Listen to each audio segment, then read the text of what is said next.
नाज़रीन अस्सलाम वालेकुम, मैं हूं आपका मेज़बान अदनान हैदर। इमरान खान साहब ने अपने लॉन्ग मार्च को होल्ड किया था, लेकिन वो दोबारा से शुरू हो गया। शाह महमूद कुरैशी साहब उस लॉन्ग मार्च को अब लीड करेंगे। और इमरान खान साहब क्योंकि हॉस्पिटल से डिस्चार्ज होकर अपने घर ज़मान पार्क लाहौर में पहुंच चुके हैं, 10 दिन का डॉक्टर्स ने उनको रेस्ट दिया। इमरान खान साहब इस्लामाबाद जब पहुंचेगा लॉन्ग मार्च, तब उसको ज्वाइन करेंगे। लेकिन यहाँ एक जो बहुत बड़ा सवाल है वो ये है कि मुल्क के अंदर जो बढ़ती पॉलिटिकल टेंशन है वो उसका हल क्या निकलेगा। और इदारों के साथ इमरान खान साहब के जो मामलात हैं, ख़ास तौर पे इस्टेब्लिशमेंट के साथ, वो बेहतर होते नज़र आ रहे हैं या नहीं, क्योंकि जब तक वो बेहतर नहीं होते तो कहीं ना कहीं इस पॉलिटिकल टेंशन का हल भी नज़र नहीं आएगा।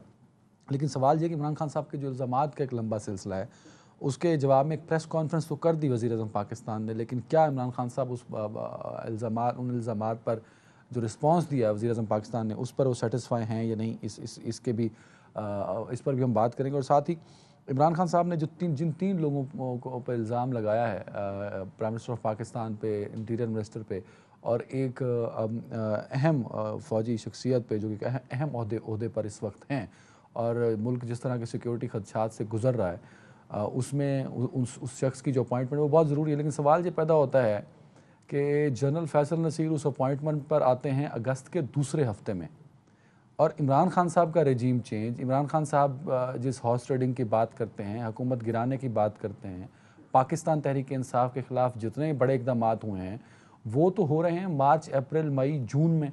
तो उस वक्त तो जनरल साहब अपनी सीट पर नहीं थे, तो फिर कौन रिस्पॉन्सिबल था? खान साहब को इसका भी जवाब देना चाहिए।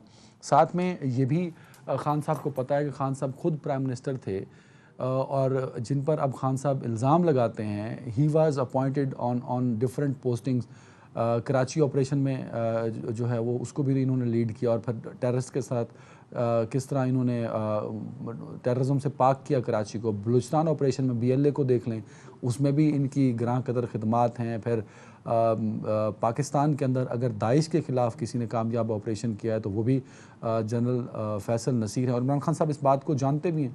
तो अगर इमरान खान साहब ये इल्ज़ाम उन पर लगा रहे हैं और कल को वो साबित नहीं कर पाते, तो क्या इमरान खान साहब इस कौम को बताएंगे, या कौम से इनसे या इदारे से माफ़ी मांगेंगे? और दूसरा, जब वो ख़ुद प्राइम मिनिस्टर थे और वो मुख्तलिफ पोस्टिंग पर इस मुल्क की कौमी सलामती को लेकर खिदमात सर अंजाम दे रहे थे, और बतौर वज़ीर-ए-आज़म वो उनकी तारीफ़ें भी करते थे, तो उस पर इमरान खान साहब का पॉइंट ऑफ व्यू क्या होगा? कहीं ना कहीं खान साहब को इदारों को क्रिटिसाइज़ करना जो है बग़ैर सबूतों के, वो नुकसानदेह भी है, और वो पॉलिटिकली भी कहीं ना कहीं डैमेज ज़रूर करता है। तो ज़रा हम इस पे बात करेंगे कि इदारों पर इल्ज़ामात और इदारों और जो पॉलिटिकल हमारे इंस्टीट्यूट और ऑर्गेनाइजेशंस हैं, उसके दरमियान टेंशन कैसे ख़त्म होगी, इस पर बात करने के लिए मुझे ज्वाइन किया स्टूडियो सीनियर सहाफ़ी और एडिटर उर्दू न्यूज़ वसीम अब्बासी साहब ने। वसीम अब्बासी साहब, बहुत शुक्रिया वक्त देने के लिए। सीनियर सहाफ़ी और तज्ज़ियाकार रईस अंसारी साहब हमारे साथ। रईस साहब, बहुत शुक्रिया वक्त देने के लिए। सीनियर सहाफ़ी और तज्ज़ियाकार मोना आलम साहिबा हैं मेरे साथ। मोना साहब, बहुत शुक्रिया आप वक्त देने के लिए। मोना साहब, आपसे शुरू करना चाहूँगा। खान साहब तो 10 दिन तो वो रेस्ट पे होंगे एज़ पर डॉक्टर्स, पर लॉन्ग मार्च कंटिन्यू रहेगा, और इतलात ये हैं कि जब तक इमरान खान साहब ठीक नहीं होते तो इस्लामाबाद तो नहीं आएगा वो लॉन्ग मार्च। इस लॉन्ग मार्च से इमरान खान साहब हासिल क्या करना चाहते हैं? Thank you Adnan. देखिए, इमरान खान साहब हासिल क्या करना चाहते हैं और क्या नहीं करना चाहते, इसके ऊपर दो अलग अलग मुबाहिसे हैं। लेकिन हैविंग सेड दैट, उनका ये हक है कि वो लॉन्ग मार्च करें। अगर वो आना चाहते हैं तो वो जरूर आए, और वो कह रहे हैं अगर बार बार कि वो अदालत का हुक्म मानेंगे, रेड जोन क्रॉस नहीं करेंगे, जो मखसूस जगह है वहीं पर रहेंगे, तो आई थिंक उनको भी इस बात के लिए उनको चांस देना चाहिए, उनकी इस बात को मानना चाहिए। वो फॉर्मर प्राइम मिनिस्टर हैं, इतनी बड़ी जमात के वो सरबराह हैं। प्रिजम्पशंस पर बेस करके उनके खिलाफ खिलाफ एक्शन की कोई सर पैर नहीं। Let's get it very straight and clear, क्योंकि जो इससे पहले भी जो चीजें हुई थी, जो आपको याद होगा 25 मई वाले वाकयात थे, एक रात पहले लोगों के घरों पर छापे, खवातीन को बाहर निकाल निकाल कर छापे, वो तमाम बातें प्रिजम्पशन पर बेस्ड थी। जब हुकूमत के वक्त में पूछते थे जी आप ये क्यों कर रहे हैं, आपको क्या वही उतरी है, तो वो कहते थे हमारे पास इत्तलात है, हमारे पास इंटेलिजेंस इन्फॉर्मेशन है। It made no sense, it was absolutely rubbish. दूसरी बात ये कि अभी आपने बात की खान साहब की रिगार्डिंग जो एक अहम शख्सियत का from the military establishment Khan साहब नाम ले रहे हैं, वो आपने जो बात की है, अच्छा, दो बातें हैं उसपे। एक तो आपने कहा ना कि उनकी posting major general Faisal Naseer की बाद में हुई है और उनके खिलाफ जो नो कॉन्फिडेंस मोशन का तमाम मामला था वो पहले था। या बिल्कुल ठीक कह रहे हैं। नो कॉन्फिडेंस मोशन उन्होंने उसके अंदर कोई काम किया था, ये खान साहब का एलिगेशन है भी नहीं। मतलब खान साहब ने कभी ये नहीं कहा कि दैट पर्टिकुलर इंडिविजुअल, वो फौजी अफसर, उन्होंने कोई नो कॉन्फिडेंस मोशन में उनके खिलाफ कोई साजिश, ये इल्जाम नहीं है। वो ये कहते हैं कि अब जो उस हुकूमत या हुकूमत चेंज होने के बाद जो चीजें उनकी हुकूमत पे हो रही हैं या जो उनका क्रैकडाउन उनके लोगों पर हो रहा है, और खास तौर पर आजम स्वाति, और ये आपको पता है क्या मामला है, दोनों एतराज से वो कहते हैं वो उन चीजों में उनका नाम वो बेसिकली ले। अच्छा, ये जो बात है ना, इसमें ये है कि आपने जो बात की अपने इब्तिदाइये में, वो बड़ी पर्टिनेंट है। ये बिल्कुल सही है। मतलब आप सियासी तौर पर तो आप लगे रहते हैं बगैर सबूत के। उनके पास कौन सा सबूत होता है? जैसे मैंने भी आपको बोला, उनके पास क्या सबूत था? कुछ भी नहीं था, सिवाय एक बोगस इंटेलिजेंस इंफॉर्मेशन की, जो हुकूमत कहती थी कि जी हमारे पास ये है, इसकी बुनियाद पे हम पीटीआई के लोगों के घरों पे छापे मार रहे हैं, उनके सपोर्टर्स के घरों पे भी छापे मार रहे हैं, उनके अपने लीडर के घर पे भी छापे मार रहे हैं, सब हर जगह मतलब लेफ्ट राइट सेंटर हम छापे मार रहे हैं। उस वक्त भी कोई सबूत नहीं था। अब खान साहब जब ये कह रहे हैं कि शहबाज शरीफ को जो मारना चाहते हैं या राना सनाउल्लाह साहब मारना चाहते हैं, तो उसका भी इनके पास कोई सबूत नहीं है।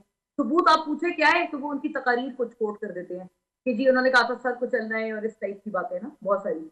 ये मतलब कहने का मकसद ये तौर पर कि बिल्कुल ठीक है। अच्छा, ये बड़ा इंपॉर्टेंट पॉइंट है मोना साहबा।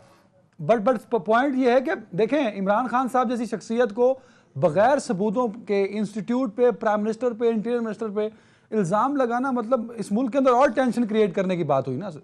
पॉइंट तो ये है ना। मैं उसको फिर भी कह रही हूँ कि that is still digestible, because वो आपस में सियासी दोनों लोग हैं। जो मैं यही बात आपने मैंने इससे पहले बोला कि अगर वो बगैर सबूत के इल्जाम लगा रहे हैं, तो उन्होंने भी तो छापे बगैर सबूत के मारे थे ना। उनके पास क्या बात थी? उन घरों से क्या निकला जहां पे छापे मारे थे? कुछ भी नहीं निकला, बल्कि एक पंजाब पुलिस का ऑफिसर शहीद हो गया। तो मतलब जो भी है, वो कहते हैं हमने सेल्फ डिफेंस में किया, वो बहुत कंडेमनेबल था।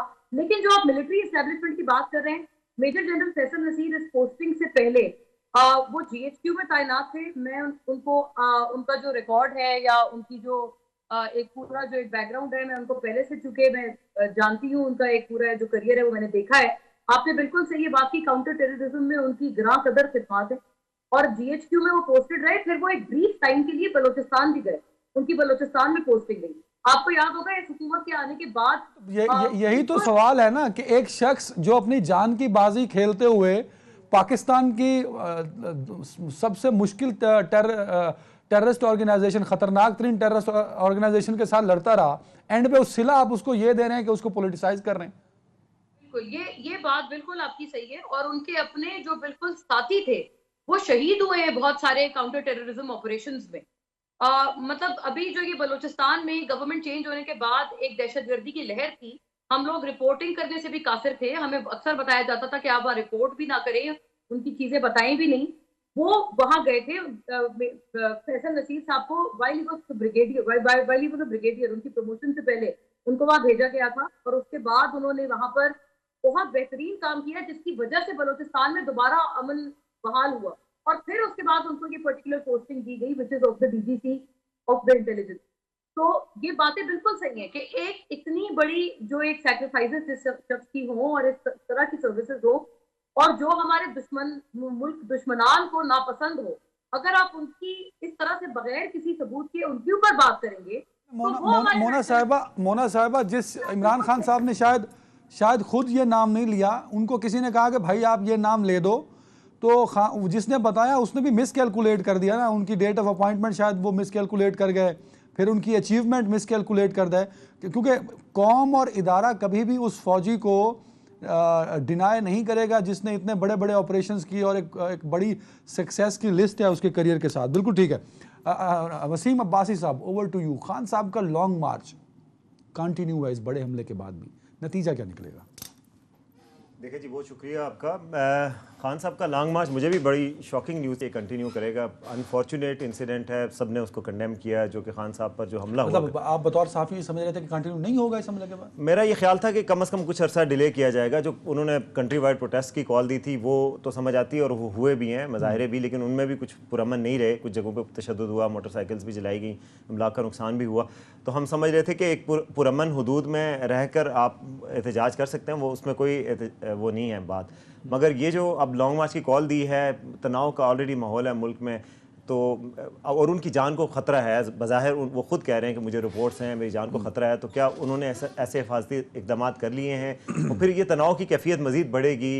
अगर उनकी कोई टारगेट्स हैं, कोई अचीव करना है, क्या उसके पॉलिटिकल ऑब्जेक्टिव्स हैं? अगर इस लॉन्ग मार्च के कोई ऑब्जेक्टिव्स हैं तो बैठ के बात नहीं हो सकती, इस पे सियासी क़यादत के साथ बात नहीं हो सकती। मुझे बड़ा अच्छा लगा कि उन्होंने सिविल बालादस्ती की, इन सो मेनी वर्ड्स बात की। तो अगर आप इस पर यकीन रखते हैं तो आपको सियासी कुव्वतों से डायलॉग की ज़रूरत तो है, डायलॉग करेंगे तो आप बनेगा। पाकिस्तान के वो पॉपुलर लीडर हैं, इसमें कोई शक की बात नहीं है कि उन्होंने ज़िमनी इलेक्शन में भी साबित किया। बादशाह साहब, जैसे हम पीटीआई के लोगों से बात करते हैं कि वाई यू कंटिन्यू दिस, आज प्रेस कॉन्फ्रेंस के बाद जब मुख्तलिफ लीडरशिप से बात हुई तो उन्होंने कहा जी बेनज़ीर पे हमला हुआ था कारसाज से, तो उन्होंने क्या अपने घर बैठ गई थी? उन्होंने उसके बाद कई जलसे किए, लोधरा में किया, सखर में किया, साहिवाल में किया, फिर वो लियाकत बाग का एक लंबा सिलसिला था, तो उन्होंने भी तो कंटिन्यू रखा अपनी पॉलिटिकल स्ट्रगल को।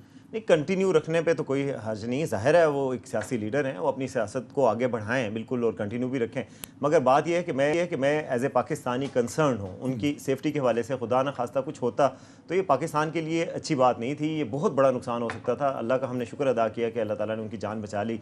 अब ये है कि वो सियासत को आगे बढ़ा सकते हैं। आप देखें कि वो पॉपुलर लीडर हैं, उनको ये यकीन नहीं है कि जब भी इलेक्शन होंगे तो वो अच्छे वोट्स ले सकते हैं और दोबारा इक़्तिदार में आ सकते हैं। तो उसके लिए वो एक थोड़ा सा तहम्मुल की जो ज़रूरत है वो मेरे ख्याल में दिखानी चाहिए। इस वक्त जो माहौल है उसको कूल डाउन करना चाहिए। ऑप्शन क्या है सर? तहम्मुल में ऑप्शन भी तो चाहिए। ऑप्शन डायलॉग हैं, देखिए क्या हो जाएगा ज़्यादा यानी उनको क्या नुकसान हो सकता है। इलेक्शन थोड़े से डिले हो जाएंगे तो 10-11 माह अगर ज़्यादा देर से हो जाएंगे तो आपको क्या मसला है उसमें? बल्कि पॉलिटिकल आपको और भी माइलेज मिलता है, आप थोड़ा सा इंतज़ार कर लें, आप अपनी पॉलिटिकल कैंपेन मजीद चलाएं, लेकिन सेफ्टी को मद्देनज़र रखें, कूल डाउन करें ज़रा टेम्परेचर को। एक बड़े लीडर का एक जिम्मेदारी भी होती है कि मुल्क को, कौम को मुत्तहिद करे।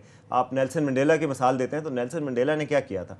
उनको इतने साल जेल में रखा गया, उसके बावजूद उन्होंने सारों को ना सिर्फ माफ़ किया बल्कि कौम को आगे बढ़ाया।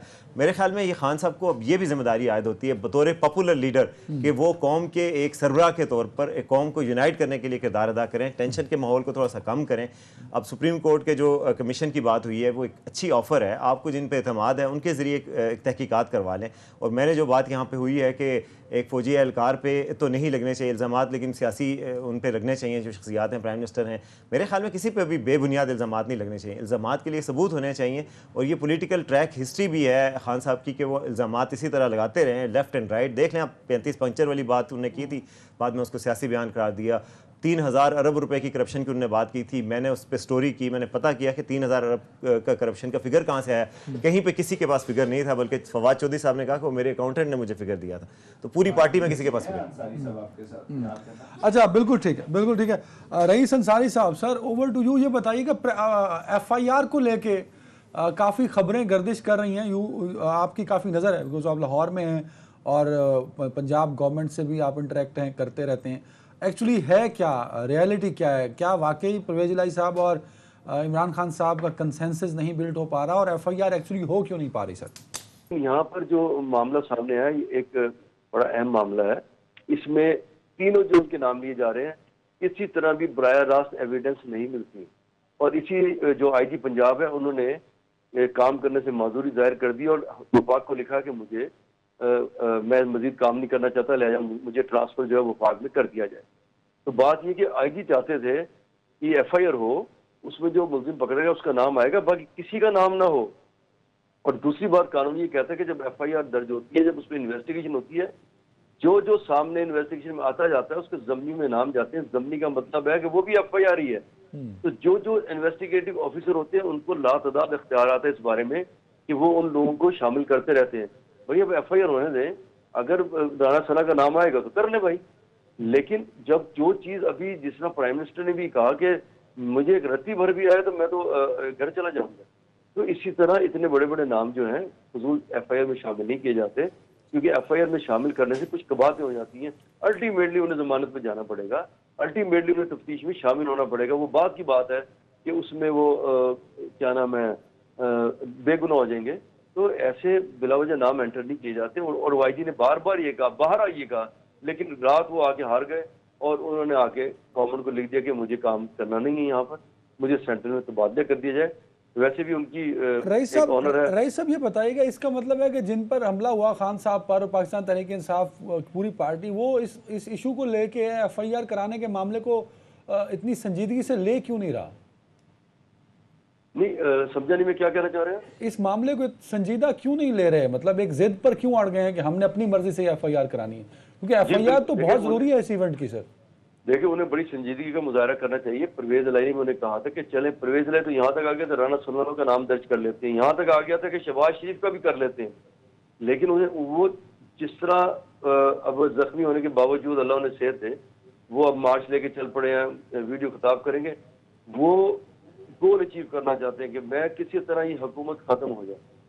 तो लिहाजा इस तरह तो हुकूमतें खत्म नहीं होती। लेकिन जो एक खबर भी कह रहे हैं, जो बात चल रही है, ये महीना बहुत अहम है, इस महीने में बड़ी चीजें होनी है और हो सकता है कि कोई ऐसी गवर्नमेंट आ जाए, जो बात चल रही है कि उसमें कोई ऐसी नेशनल गवर्नमेंट आ जाए, निगरान गवर्नमेंट आएगी, उसको 3 माह बाद इलेक्शन कराने हैं। लेकिन अगर ऐसी गवर्नमेंट आ भी गई तो ये याद रखिएगा, ऐसी गवर्नमेंट आने के बाद फिर इलेक्शन फिर भी अक्टूबर में ही जाएंगे, कोई ना कोई रास्ता निकल आएगा कि उसे 1 साल प्रोलॉन्ग करना पड़ेगा। तो ये उनका मेन मकसद है गवर्नमेंट गिराना।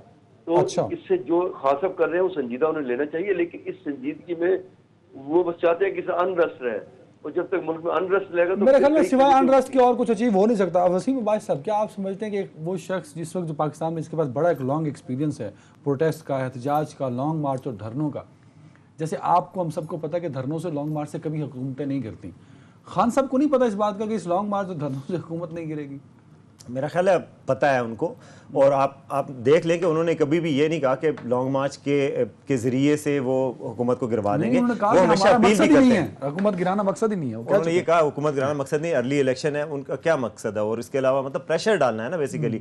और उसके साथ साथ उन्होंने हमेशा यहाँ पर कहा न्यूट्रल्स को मुखातिब करके, मतलब बेसिकली वो ये हुकूमत को मुखातिब भी नहीं कर रहे, ना ही उनके लॉन्ग मार्च का मुखातिब हुकूमत है, बल्कि उनका कहने का मकसद ये है कि वो ऐसा प्रेशराइज करे गवर्नमेंट को या मुक्तदर हलकों को कि वो इंटरवीन करें और इस गवर्नमेंट को चलता करें बेसिकली, जो कि एक अनकॉन्स्टिट्यूशनल डिमांड है। अगर आप सुप्रीमेसी ऑफ पार्लियामेंट पे यकीन रखते हैं, आप इस आइन पे यकीन रखते हैं, इस सिस्टम पे यकीन रखते हैं, तो आपको गवर्नमेंट से निगोशिएट करना चाहिए, पार्लियामेंट में आए, बात करें, और उसके बाद मेरा ख्याल है गवर्नमेंट भी कुछ रियायत देने पे आमादा हो जाएगी। कुछ महीने पहले हो सकते हैं इलेक्शन, मगर जो उनका मकसद है मेरा ख्याल है प्रेशर डालना है, इतना प्रेशर क्रिएट किया जाए, इतना अनरेस्ट क्रिएट किया जाए कि इंटरवेंशन हो, और इंटरवेंशन के जरिए इस हुकूमत को हटाया जाए और जल्दी इलेक्शन की तरफ जाया जाए, और हो सकता है कोई जो अहम तैनातियाँ हैं उसमें भी उनकी से शामिल हो जाए।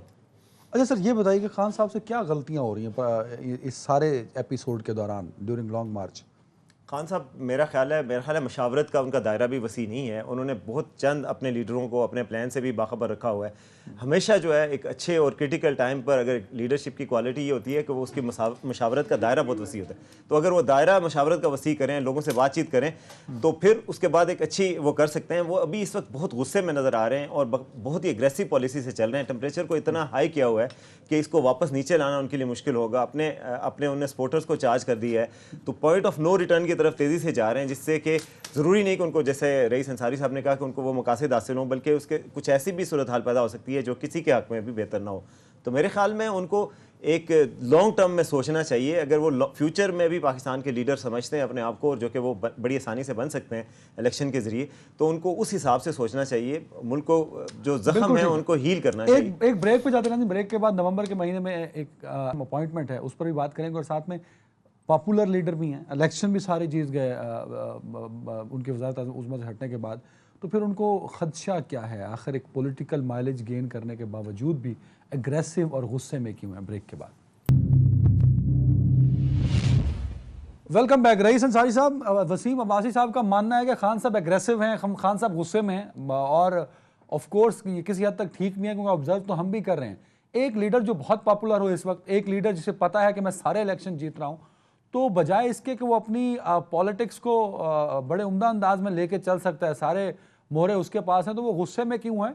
दूसरा, नवंबर का महीना बड़ा इंपॉर्टेंट है, खान साहब का फोकस भी किसी न किसी तरीके नवंबर पर और आर्मी चीफ की अपॉइंटमेंट पर है। इस हवाले से अपना तज्जिया दीजिएगा सर।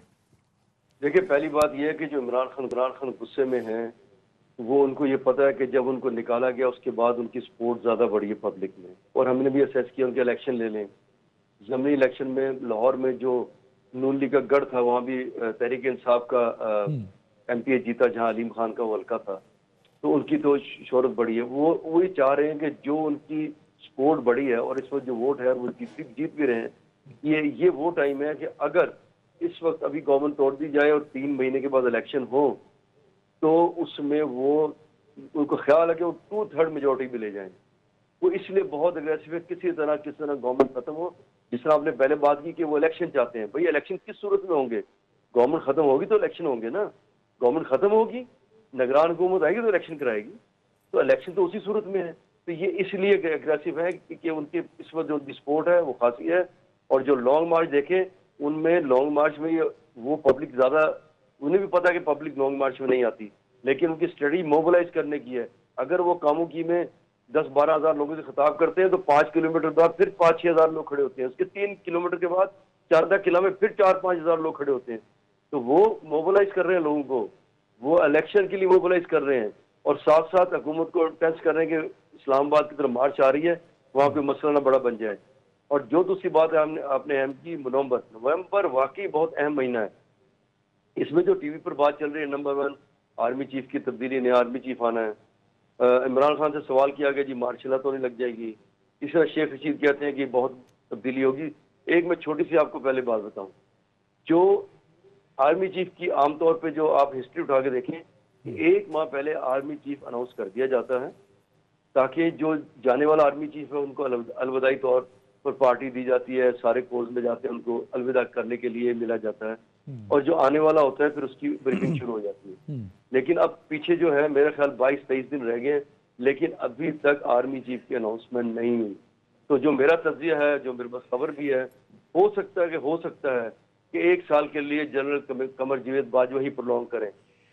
और मैं आपको कानून सुन लें, आई इनको शायद कानून नहीं पता, जब सुप्रीम कोर्ट ने आर्मी चीफ की एक्सटेंशन के लिए कहा था कि 6 माह में पार्लियामेंट फैसला करे, तो पार्लियामेंट ने ये फैसला किया था कि आर्मी चीफ को 3 साल दिए जा रहे हैं, और जो 64 ईयर्स तक भी रह सकेगा। या आप बिल पढ़ लें जो उसका है, यानी मैं फिर दोबारा रिपीट कर दूं कि आर्मी चीफ को 3 साल की एक्सटेंशन दी जा रही है, और 64 साल की उम्र तक भी रह सकते हैं। और उसमें यह भी कहा था कि ये कहीं किसी कोर्ट में चैलेंजेबल नहीं होगा। तो इस वक्त जहाँ जो मेरी इत्तलात है, इस वक्त आर्मी चीफ जो है गालिबन, अगर गलत नहीं मैं, तो वो नवंबर में ही उनकी डेट ऑफ बर्थ आती है, और उनके पास 1 साल और है। उन्हें एक्सटेंशन देने की जरूरत नहीं है, उनका सिर्फ एक आएगा कि वो अपनी 64 साल उम्र करने पर रिटायर होंगे, उन्हें एक्सटेंशन देने की जरूरत नहीं पड़ेगी कानून के मुताबिक। तो मेरी इत्तला ये है, मेरे ख्याल इस पे जो मौजूदा हुकूमत है वो भी सोच रही है। और दूसरी अहम बात ये जो नवंबर की है, जो जिसमें इमरान खान ने कहा कि जी जो सवाल किया गया कि मार्शल लग जाएगी, तो मार्शल तो फौज की सोच में नहीं है, उन्हें भी पता है। ये जो आप चीफ के एक्सटेंशन की बात कर रहे हैं, इसमें तो DGISPR भी क्लियरली कह चुके हैं, और खुद जो मौजूदा आर्मी चीफ भी कह चुके हैं कि वो मजीद एक्सटेंशन नहीं चाहते, अपने टाइम पे वो चले जाएंगे सर। चले, ये पहले भी मैंने तो हो सकता है कहा है ना, ये पहले भी चलती रही कि अगर वो एक्सटेंशन नहीं चाहते। जब जनरल कमर जावेद बाजवा की 3 साल मुद्दत पूरी हो रही थी, तो उस वक्त भी ऐसे ही था कि वो नहीं होंगे, वो नहीं आएंगे, लेकिन उनको 3 साल दिए गए। हालात ऐसे थे कि देने पड़ने थे, उनको देने पड़े हैं। तो अब भी हालात जो कोई ठीक नहीं है। ये तो मेरी एक कह लें तज्जिया कह लें, कुछ बिल्कुल ठीक है, बिल्कुल ठीक तो है। उसके मुताबिक कानून में गुंजाइश है, आप ये कह रहे हैं कि किसी नई तरमीम की जरूरत नहीं पड़ेगी इस पर, ठीक है, बिल्कुल सही। वसीम वाजिद साहब, इमरान खान साहब पे होने वाला हमला किसने पॉलिटिकल फ़ायदा हासिल करने की कोशिश की, किसने इस पर सियासत चमकाने की कोशिश की, दोनों जानिब से? देखिए, बिल्कुल ऑब्वियस है, इस हमले का अनफॉर्चुनेट इंसिडेंट है, अल्लाह ताला ने उनकी जान बचा ली, लेकिन उसका जो पॉलिटिकल फ़ायदा है वो डेफिनेटली इमरान खान साहब और उनकी जमात को हुआ है। उनकी सपोर्ट बढ़ी है, उनकी हमदर्दियों में इजाफा हुआ है, दुनिया के अखबारात की, मीडिया की हेडलाइंस में वो आए हैं, और डेफिनेटली इस तरह के हमदर्दी का जो फैक्टर होता है वो उनके साथ होता है। आपको पता है कि बेनज़ीर भुट्टो शहीद हो गई थी 2007 में, तो उनकी पार्टी ने इलेक्शन को स्वीप किया था, वो हमदर्दी का एक वोट भी लिया था, तो ये फैक्टर भी उनके लिए है। और अभी मेरा ख्याल है पूरी कोशिश कर रहे हैं खान साहब, जो ब्लू गाउन पहन के आते हैं हॉस्पिटल से, और दूसरी दफ़ा भी प्रेस कॉन्फ्रेंस, आज ही उन्होंने डिस्चार्ज होना था, लेकिन उन्होंने मेक श्योर किया कि हॉस्पिटल से ही प्रेस कॉन्फ्रेंस करें।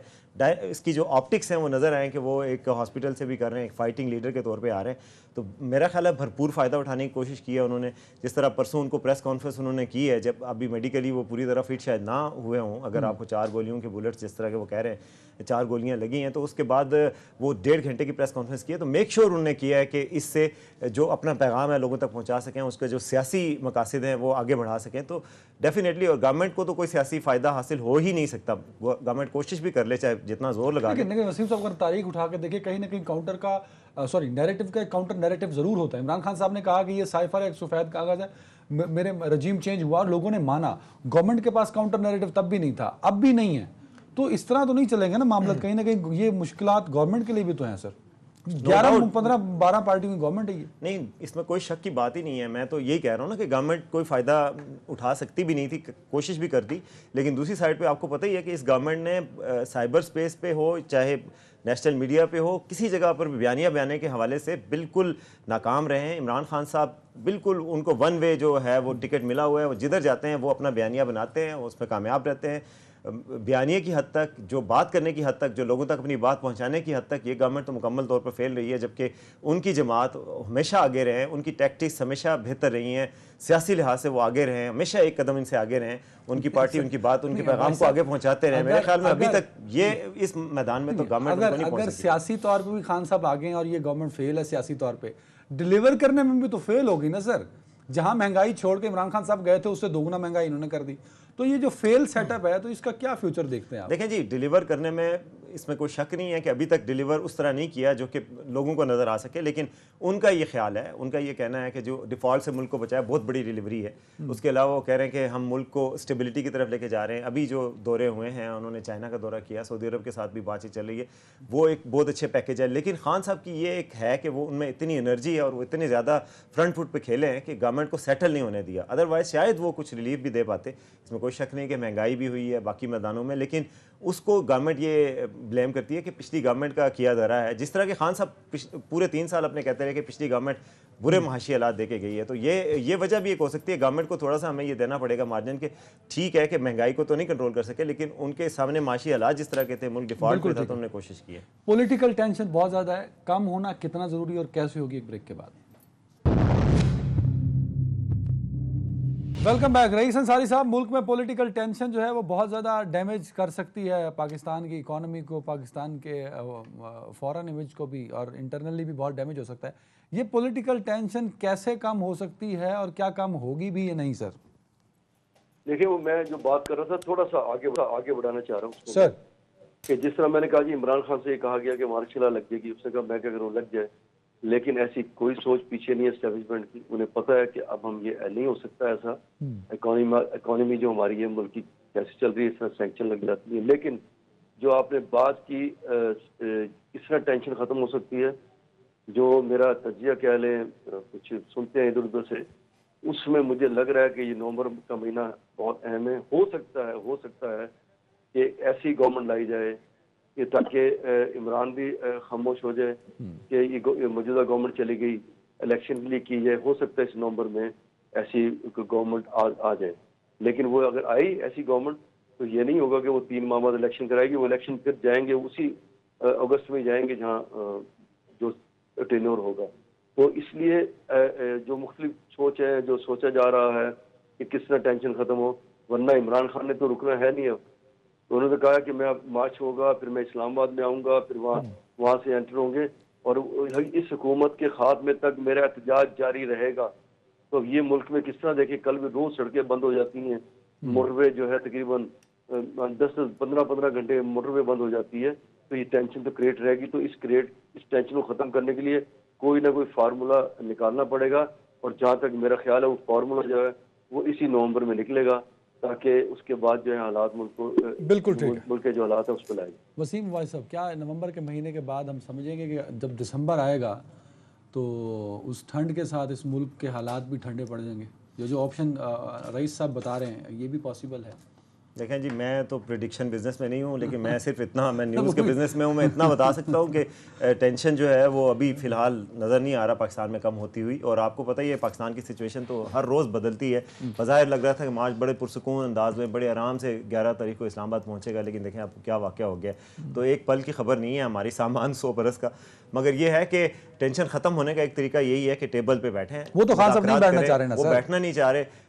तो फिर उनको, मेरा ख्याल है, अगर उनको एतमाद अगर सुप्रीम कोर्ट की तहकीकात पे है, सुप्रीम कोर्ट की तरफ से एक इंक्वायरी हो और जिसमें कोई डिसीजंस आएँ, तो शायद उस ज़रिए से भी टेंशन ख़त्म की जा सकती है। उनको बहरहाल जिम्मेदारी दिखानी होगी, उनके साथ जो उनके लीडरशिप है बाकी, उनको अपनी जिम्मेदारी निभानी होगी, मशावरत देनी होगी ऐसी, जिसमें जैसे शाह महमूद कुरैशी साहब हैं, परवेज़ खट्टक साहब हैं, ये उनको बताएं उनको कि यार सैनर वॉइस को प्रिवेल करना चाहिए। मुल्क में टेंशन के माहौल किसी के फ़ायदे में नहीं है। अगर इमरान खान साहब ने इसी मुल्क का वज़ीर-ए-आज़म बनना है तो इस मुल्क के हालात अगर इतने ख़राब हो गए कि अनगवर्नेबल हो गया तो उनको इसका क्या फ़ायदा होगा। अब्बासी साहब, वैसे खान साहब क्यों इतने कॉन्फिडेंट है कि मैंने नहीं करनी बातचीत? खान साहब की आदत है। खान साहब, आपको पता है कि वो हमेशा अपना रास्ता बनाते हैं, वो अपनी ज़िद पे कायम रहते हैं। वो उनका हमेशा से एक तरीका है कि वो बातचीत नहीं करना चाहते। उसकी एक वजह ये भी है कि उन्होंने एक नैरेटिव बनाया हुआ कि ये चोर हैं, ये डाकू हैं। अपनी गवर्नमेंट के दौर में भी जब उनको बात करना भी पड़ी तो उन्होंने खुद बात नहीं की थी।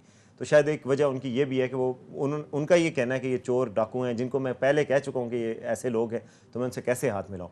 हाँ कि हालांकि परवेज़ इलाही साहब से उन्होंने हाथ मिलाया है, उनको भी पहले बहुत कुछ कहते रहे, लेकिन शायद उनके सियासी मफाद में भी इस तरह नहीं है कि इन लोगों के साथ मिलते हुए वो नज़र आएँ। वो उनकी ऑप्टिक्स के लिए गलत है, तो शायद इस वजह से वो बात नहीं करना। बिल्कुल। रईस अंसारी पे एक कमेंट कर दीजिएगा जल्दी से, परवेज़ इलाही और इमरान खान साहब क्या दोनों एक पेज पर हैं सर आज की डेट में? तो सियासी तौर पे दोनों एक पेज पर हैं, लेकिन सिर्फ FIR के मामले पे वो एक पेज पे नहीं है। वो एक सिर्फ वो चाहते हैं कि बेशक राना सनाउल्लाह का, और वो तो कह दिया कल इमरान खान साहब ने, रईस साहब कहा था ना कि सिस्टम जो है, परवेज़ इलाही का कसूर नहीं है, वजीर आला का कोई कसूर नहीं है, सिस्टम नहीं इजाजत दे रहा। बस वो दोनों एक पेज पर है जनाब, ऐसी कोई कि एक पेज पर नहीं है। जिस तरह इमरान खान चाहता है परवेज़ इलाही उसी तरह करते हैं, सवाए इस FIR के वो एक पेज पर। पेज एक ही है, कुछ लकीरों का फ़र्क है। वो लकीरें क्या हैं सर भाई साहब? वो FIR वाली लकीरें हैं ना, कुछ रेड लाइंस हैं वहाँ पे भी, तो रेड लाइंस नहीं पार हो सकती, तो इस वजह से शायद है। क्या आखिरी कमेंट कीजिएगा अब्बासी साहब, क्या आपको लगता है कि खान साहब इस हुकूमत को गिराने में कामयाब हो पाएंगे अगले कुछ दिनों में, जो रईस साहब फरमा रहे हैं? देखिए, मैंने फिर वही कहूँगा कि मैं प्रेडिक्शन बिजनेस में नहीं हूँ, लेकिन मुझे बज़ाहिर ऐसा नहीं लग रहा, कि हुकूमत कहीं जा रही है। बाकी तो अब कुछ भी हो सकता है पाकिस्तान में। लैंड ऑफ अपॉर्चुनिटीज़ है, लैंड ऑफ पॉसिबिलिटीज़ है। लेकिन जितने डिफेंसिव मोड में खान साहब ले गए हैं हुकूमत को, तो कहीं ना कहीं वीक पोजीशन पे तो चली गई है सर। वीकर विकेट पे तो नो डाउट है गवर्नमेंट, लेकिन इसके बावजूद आप देखें कि क्या मुल्क के मफाद में है इस तरह के इंस्टेबिलिटी कायम रहे और गवर्नमेंट हट जाए और नई गवर्नमेंट आए, तो इसका क्या मतलब होगा? इलेक्शंस तो फौरी तौर पे हो भी नहीं सकते इतने इस अरसे में, जो कि चीन के साथ मायदे हो रहे हैं, जो कि बाकी मुल्कों के साथ हो रहे हैं, तो वो मुतासर होंगे। मेरा ख्याल है मुल्क अफोर्ड नहीं कर सकता कि इस प्री मैच्योर तरीके से इसको अभी तब्दील किया जाए। बिल्कुल सही। बहुत शुक्रिया रईस अंसारी साहब और बहुत शुक्रिया वसीम अब्बासी साहब वक्त देने। इमरान खान साहब तो मिलिट्री एस्टेब्लिशमेंट का नाम कहते हैं, जो उनके खिलाफ पूरा एक प्लान आउट हुआ। बट सवाल एक जो हम सहाफ़ी पूछते हैं वो ये है कि क्या इमरान खान साहब अपनी KP के गवर्नमेंट से पूछेंगे एक सवाल कि वो जो फेक अलर्ट्स जो हैं, थ्रेट अलर्ट्स जो इशू करता रहा CTD डिपार्टमेंट, वो किसके कहने पर हुआ? क्योंकि अरशद शरीफ शहीद के लिए जो थ्रेट अलर्ट था उस पर भी TTP ने डिनाइल दे दिया था। फिर एक थ्रेट अलर्ट जो है वो प्राइम मिनिस्टर इमरान खान साहब के लिए भी जून 2022 में इशू किया था CTD ने। जो उनके DIG हैं जावेद इकबाल वज़ीर साहब, उन्होंने ये अलर्ट पे साइन भी किए थे और फिर उस पर एक प्रेस कॉन्फ्रेंस भी कर दी मुराद सईद साहब ने, वो भी जाली निकल आया। तो ये जो काउंटर टेररिज्म डिपार्टमेंट है, जिसको महमूद खान साहब इमरान खान साहब के कहने पे और आज़म खान साहब के कहने पे अपने पॉलिटिकल मकसद के लिए इस्तेमाल कर रहे हैं, इसका जवाब भी कौम को देना चाहिए। और ये भी बताना चाहिए कि क्यों जावेद इकबाल वज़ीर जो DIG CTD हैं वो KPK से जाना चाहते हैं और क्यों उनको प्रेशराइज़ करके हर दफ़ा रॉन्ग थ्रेट अलर्ट इशू कराया जाता है। अपना ख्याल रखिएगा नाज़रीन, अल्लाह हाफ़िज़।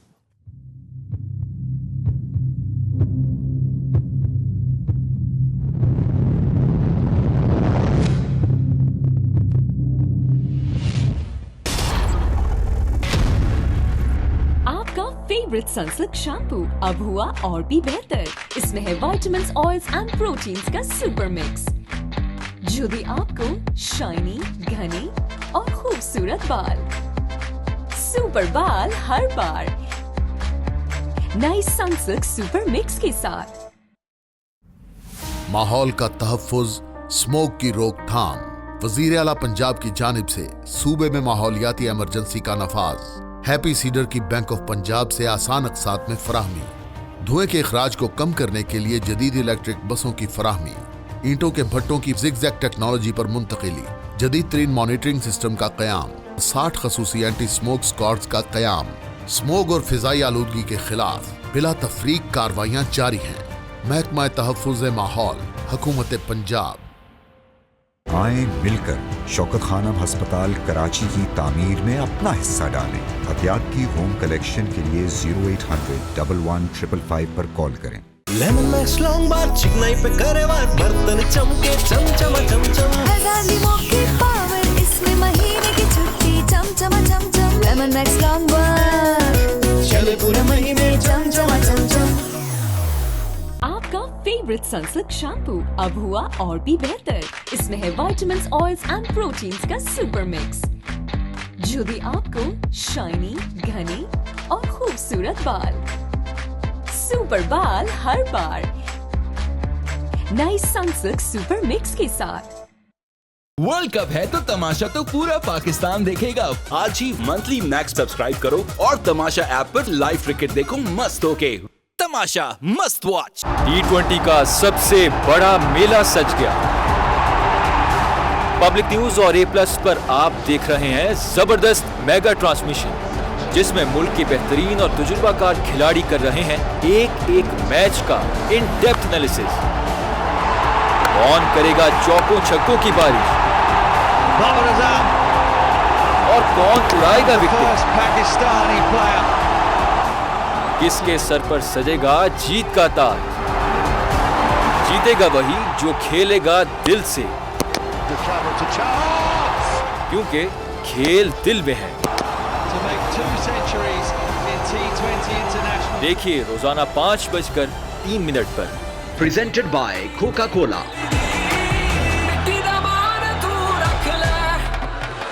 Powered by Dawlance. करे कमरे के हर कोने को सेकंडों में एक जैसा ठंडा, क्योंकि डॉलेंस रिलायबल है। And Cadbury Dairy milk.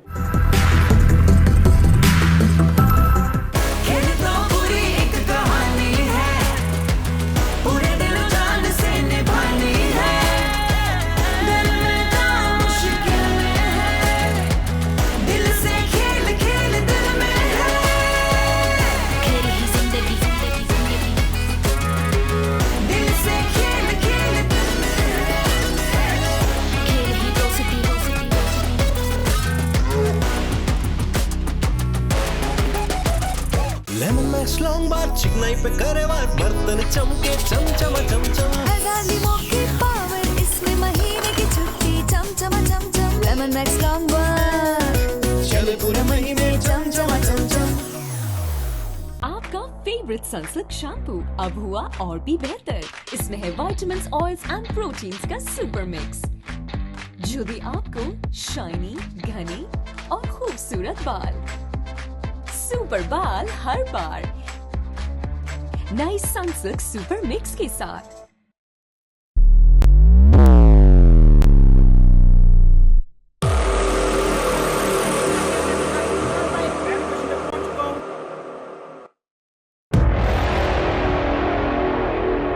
आधा दिन गुजर गया। इस आधे दिन में क्या हुआ, बल्कि क्या क्या हुआ?